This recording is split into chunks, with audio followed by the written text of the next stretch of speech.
strada nel Trevigiano a perdere la vita Roncade, un 46enne in scooter. Fatale lo scontro con un'auto. In un incidente analogo nel 99 morì il fratello. Nessuna autopsia sul corpo del 22enne appassionato di bodybuilding trovato morto nella sua auto. La procura restituisce la salma alla famiglia, lo strazio dei genitori.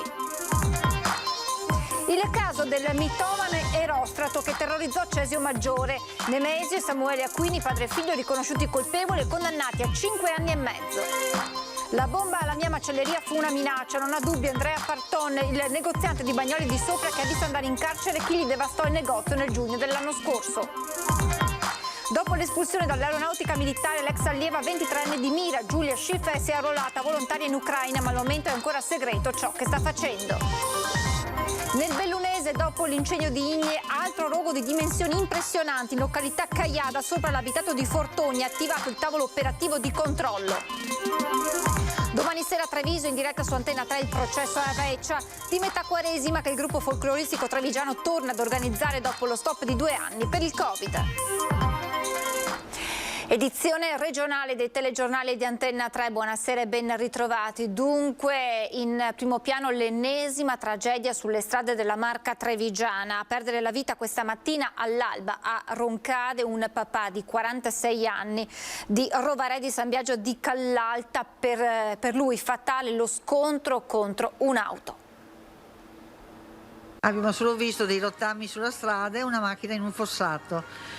Siamo arrivati intorno alle 6 più o meno e abbiamo solo accertato che avessero già avvisato un 118, un qualcuno e basta. È una scena infernale quella che si sono trovati davanti automobilisti e soccorritori poco prima delle 6 sulla Treviso Mare all'altezza del distributore Vega in comune di Roncade. È qui che lo scooter guidato da Andrea Marcuccio, 46enne di Rovarè di San Biagio di Callalta, è entrato in rotta di collisione con l'auto condotta da un 25enne dell'Est Europa ma residente da tempo nel Trevigiano. Un impatto violentissimo con il calaltino sbalzato di diversi metri in un volo mortale, mentre il giovane portato al pronto soccorso del Cafoncello ha riportato ferite tutto sommato lievi. Sul posto il SUEM e la Polizia Stradale di Treviso che fin da subito ha cercato di fare luce sulla dinamica, anche acquisendo le immagini del sistema di videosorveglianza dell'impianto. Di certo il 25enne si stava muovendo in direzione Meolo, come testimoniano i segni sull'asfalto, mentre resta da capire se Marcuccio stesse entrando nel distributore o uscendo.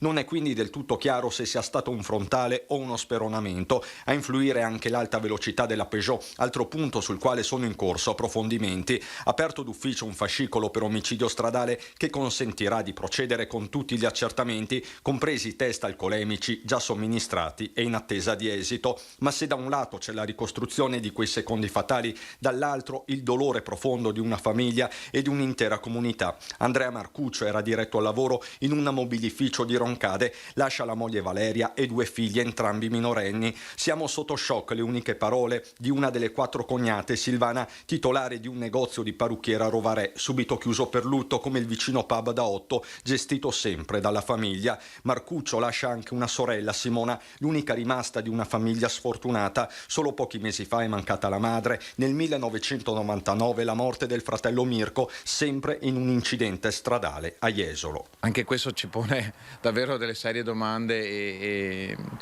e che dobbiamo secondo me anche proprio presentare al Signore, no?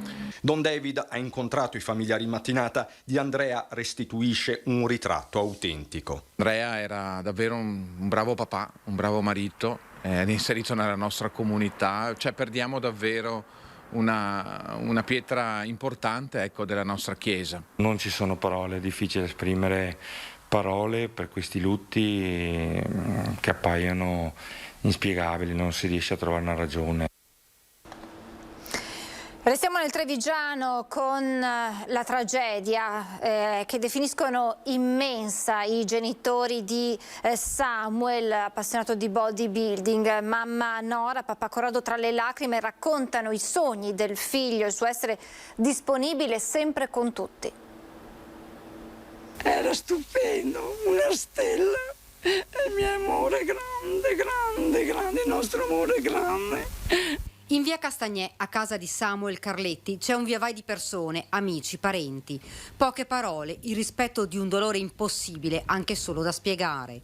Nora e Corrado, mamma e papà del 22enne morto ieri probabilmente per un infarto, parlano di quel figlio unico, amato, quel figlio capace di stupire, di sorridere sempre. Era una persona eccezionale, solare, stupendo. Una persona col cuore grande, grande. Lui era sempre per tutti, andava via con i suoi amici, era sempre contento, era sempre la forza dell'allegria. Mi baciava sempre, mi abbracciava sempre. Le lacrime si fermano in gola, impossibile parlare, tutto fa male, anche il ricordo. Samuel, un viso pulito, dolce, capace di piccoli grandi gesti, come regalare un mazzo di fiori per la festa della donna alla mamma. Tanti sogni nel cassetto. Voleva fare un giro turistico in Australia, paese d'origine di Nora. Lo stavano aspettando tutti. Tutti lo stavano aspettando. E niente, è vero, il suo sogno è stato infranto. Poi ripercorrono quei drammatici momenti, quando hanno trovato Samuel senza vita. È sceso, ha visto la porta non era chiusa, la tavola era ancora apparecchiata, è salito su, ha visto il letto vuoto e l'ha provato a chiamarlo, non rispondeva, ha preso la pila e è andato giù. No, perché quando sono uscito ho sentito un rumore, ma non capivo. Un rumore. Era in moto con la macchina accesa. La macchina era ancora in moto. Stava messaggiando, il cellulare addosso, i sogni si sono infranti lì, in quel momento, senza un perché. La procura potrebbe dare presto il nulla osta per il funerale.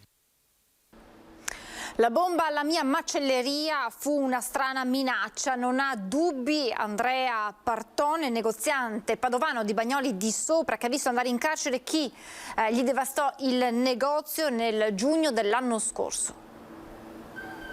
Ma quale motivo passionale? Io non ho niente da nascondere, quell'attentato fu una strana minaccia.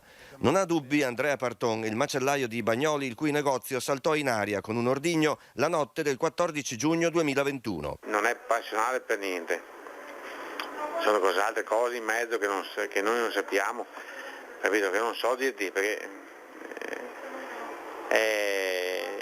io non ho niente da nascondere, ma passionale proprio no, nei confronti di quella persona lì. Hai capito?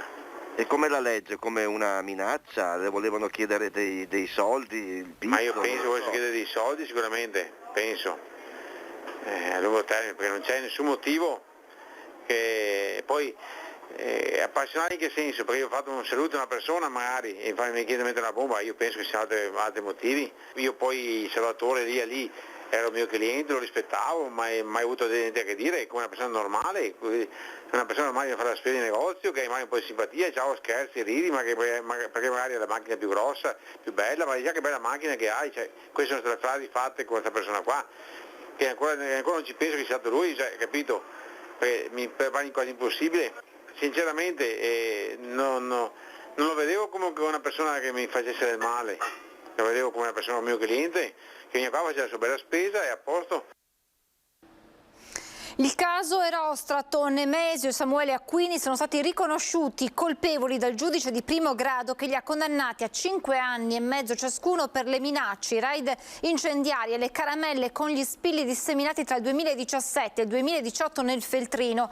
Ad inchiodarli la perizia grafologica che ha attribuito oltre ogni ragionevole dubbio a padre e figlio la paternità delle scritte sui muri e sulla cartellonistica di Cesio Maggiore, oltre alle lettere inviate al sindaco Zanelli, alla polizia locale, alla scuola elementare e ad una giornalista del Corriere delle Alpi.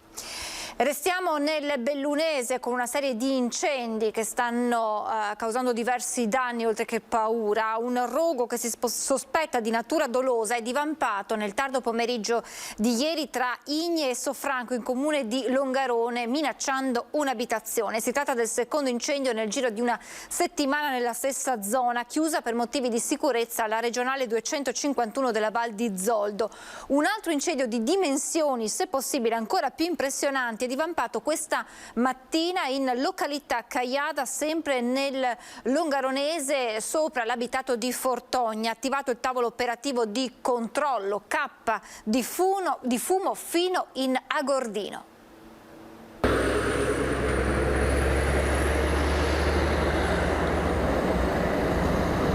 Il cappello di fumo denso poco dopo le 12 di oggi, gli elicotteri antincendio a far la spola fra il bacino d'acqua della Val Gallina e la cima della Caiada. Siamo sempre nel territorio comunale di Longarone, quello divampato poco prima delle 10 di stamattina è un incendio di vaste dimensioni in una zona particolarmente impervia.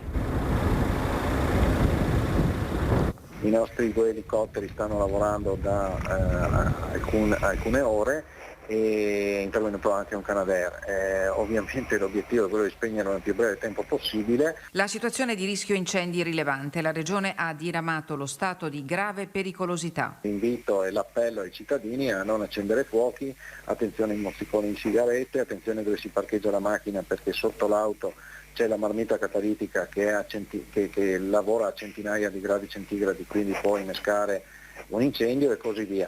Quindi massima attenzione. Perciò massima attenzione perché i comportamenti scorretti sono penalmente perseguibili. La situazione è complicata da alcune settimane a causa del perdurare della siccità che sta rendendo tutto più difficile. Domenica avevamo contemporaneamente un momento in cui c'erano 6 incendi in Veneto e quindi la situazione è ormai complicata da alcuni giorni.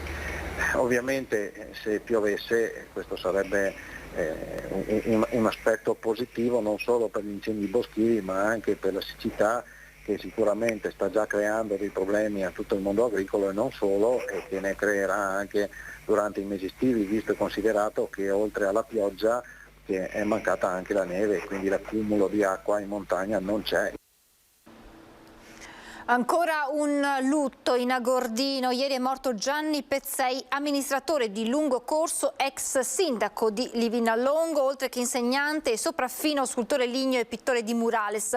Il prossimo luglio avrebbe compiuto 71 anni. Il decesso è sopraggiunto a causa di un arresto cardiocircolatorio. Pezzei era nato a Livinè di Livinallongo e in Fodom viveva con la moglie Cristina e i figli Andrea e Gianluca, a cui in queste ore stanno giungendo i messaggi di cordoglio e vicinanza del mondo politico bellunese e regionali. I funerali saranno celebrati venerdì alle 14:30 nella chiesa di Livinallongo. Controlli interforze a Sandrigo, ci siamo spostati in provincia di Vicenza, che si sono concentrati al campo nomadi di via Galvani. Sentiamo il bilancio dell'operazione. Sandrigo, blitz al campo nomadi disposto ieri dal questore di Vicenza Paolo Sartori. Dopo le numerose segnalazioni dei residenti che evidenziavano alcune aree come teatro di episodi di microcriminalità, episodi di tipo predatorio e fenomeni di degrado urbano, è scattato il controllo interforze nei pressi del campo nomadi di via Galvani.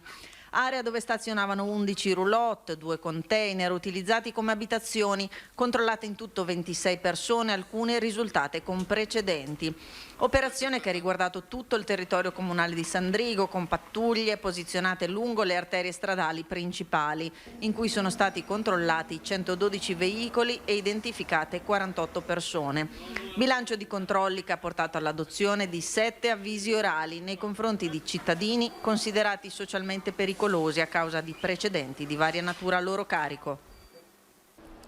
Dopo il 69enne morto ieri nel pomeriggio nel Padovano, schiacciato dal suo trattore in un campo, ancora un infortunio sul lavoro, questa volta nel Veronese. Un operaio edile questa mattina alle 11 a Vigasio è stato colpito dal gancio di una gru, caduto da un'altezza di 20 metri e piombato sull'uomo. Il 53enne di origini marocchine si trova ricoverato all'ospedale di Borgo Trento in gravissime condizioni. Sul caso indagano carabinieri e ispettori dello Spisal. Dopo l'espulsione dall'aeronautica militare, l'ex allieva 23enne veneziana di Mira, Giulia Schiff, si è arruolata volontaria in Ucraina, ma al momento è ancora segreto ciò che sta facendo. Sono appena stata in visita dal console onorario per l'Ucraina di Milano, perché ho preso molto a cuore questa causa e sto cercando di adoperarmi al riguardo. Dopo la battaglia suo malgrado non andata a buon fine, Giulia Schiff, ex pilota dell'aeronautica militare, ha deciso di andare a Kiev per combattere come volontaria nelle forze speciali della Legione Internazionale in Ucraina. Sarebbe l'unica donna del gruppo. L'allieva 23enne di Mira dell'Accademia di Volo aveva denunciato più volte di essere stata vittima di mobbing e nonnismo durante il cosiddetto battesimo del volo. Poi la battaglia legale, conclusasi mesi fa quando il Consiglio di Stato ha respinto il suo ricorso mettendo fine alla carriera di pilota e l'espulsione. Ma Giulia non si è arresa, continuando a inseguire il suo sogno, e ora la decisione di partire per unirsi ai soldati giunti da altre parti del mondo in Ucraina. Parte di questa esperienza la racconta attraverso i social. Sono rimasta molto colpita per il via vai di persone, di italiani che si preoccupavano di venire e portare generi alimentari piuttosto che medicine. Soprattutto medicine, c'è molto bisogno. Andare diretti a portare i beni al consolato in ambasciata, senza neanche telefonare, perché ovviamente li accettano e sono intasati di telefonate. Giulia lancia un appello affinché più persone possibile siano parte della macchina della solidarietà, ma non mancano i commenti degli haters alle sue dichiarazioni, cui lei risponde per le rime. Sapete, le persone che mi dicono che anziché mettere le stories dovrei rendermi utile, magari anche partire, dare una mano anziché stare bella tranquillina dietro un cellulare, dovrebbero, capito? Perché io mi sto dando da fare, ok?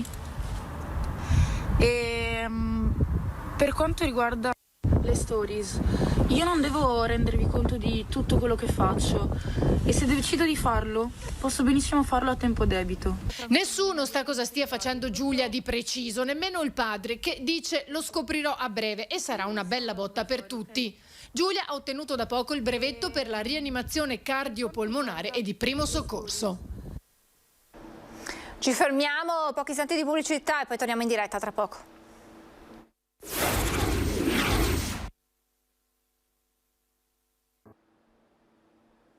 Rieccoci in diretta, andiamo a Vicenza con le attività del centro storico in difficoltà, molte le serrande abbassate a causa della pandemia, ma anche per i rincari di questo periodo.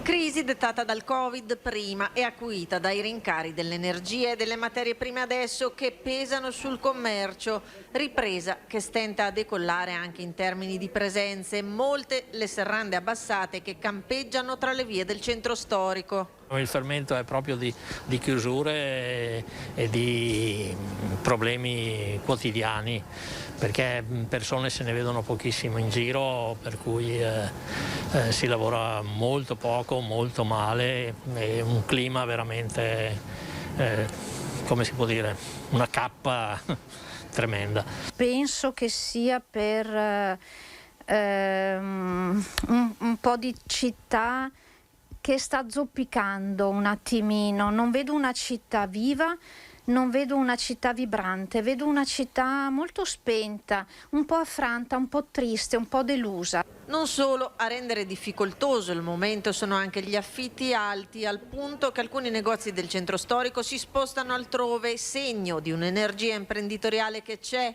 ma sceglie vie alternative per sopravvivere. Ci sono parecchi spostamenti in centro storico di attività che trovano affitti più equi in base anche alla situazione che c'è adesso, e chiudono da una parte ma aprono dall'altra. Ci sono nuove aperture, perché ci saranno durante l'estate delle aperture nuove in centro storico, e anche chi chiude effettivamente, c'è anche questo, però diciamo che è abbastanza equilibrata la situazione. Poi la situazione al momento è veramente critica, con il caro energia, con il caro del petrolio. Speriamo che rientrino un po' i parametri e tutti riescano di nuovo a lavorare un po' come prima. Attività a rischio che ovviano ai rincari come possono. Difficoltà che mettono a rischio le attività sicuramente.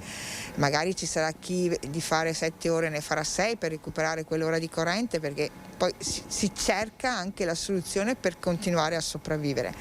Dobbiamo farcela. Noi stessi abbiamo cercato di ottimizzare le illuminazioni, cioè quando si può si cerca di spegnere riscaldamento, illuminazione. Domani sera da Treviso in diretta su Antenna 3 il processo a Avecia di metà Quaresima che il gruppo folcloristico trevigiano torna ad organizzare dopo 2 anni di stop forzato. Dopo 2 anni di attesa per lo stop forzato imposto dalla pandemia, torna a Ponte Dante il processo a Avecia di metà Quaresima che Antenna 3 proporrà in diretta domani sera a partire dalle 21:15. A finire sul banco degli imputati dell'insolita udienza, ironica e amara insieme, sarà quest'anno la baronessa Marietta in combricola, che rappresenta i 12 mesi appena trascorsi e quello che hanno portato con sé. Tra baruffe ed apoitica, pensioni sempre più basse, bolette sempre più care, poca gente a piè, sempre più macchine che inquinano l'aria, vigili urbani col tasser. Insomma, in mezzo a tutte ste robe e nonostante tutto, Zioba de metà Quaresima sarà processata a nobildonna. Ad annunciarlo, come si legge nel manifesto, quei 4 tirapiè che non vuol lavorare facendose mantenere da quei che spera che robe cambie. A inscenare il processo il gruppo folcloristico trevigiano, nella prima edizione senza Franco Crespan, storico giudice, in collaborazione con SER, gruppo Sommozzatori e gruppo storico Selva Nostra. Tradizione e folklore insieme dunque, appuntamento su Antenna 3 alle 21:15 con il processo a Vizi e Virtù dei trevigiani. È tutto, siamo in chiusura, previsioni del tempo, grazie per essere stati con noi, buona serata.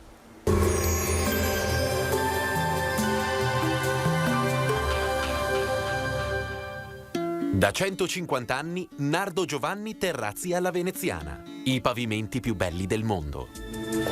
Bentrovati al meteo. Cessa definitivamente l'afflusso di aria fredda con l'alta pressione in ulteriore consolidamento sull'Italia. Ma vediamo il dettaglio di giovedì 24 marzo.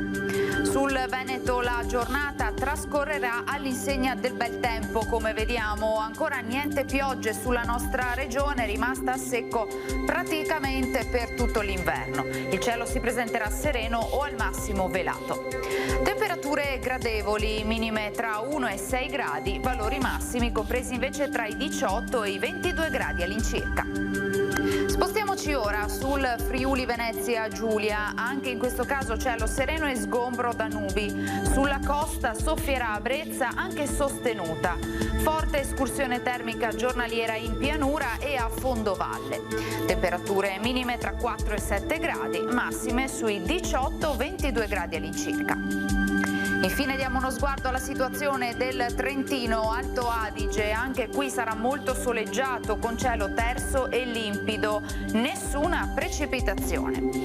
Temperature minime intorno ai 5-6 gradi, massime sui 21-22 all'incirca. Dal meteo per ora è tutto, vi auguro un buon proseguimento in compagnia di Antenna 3.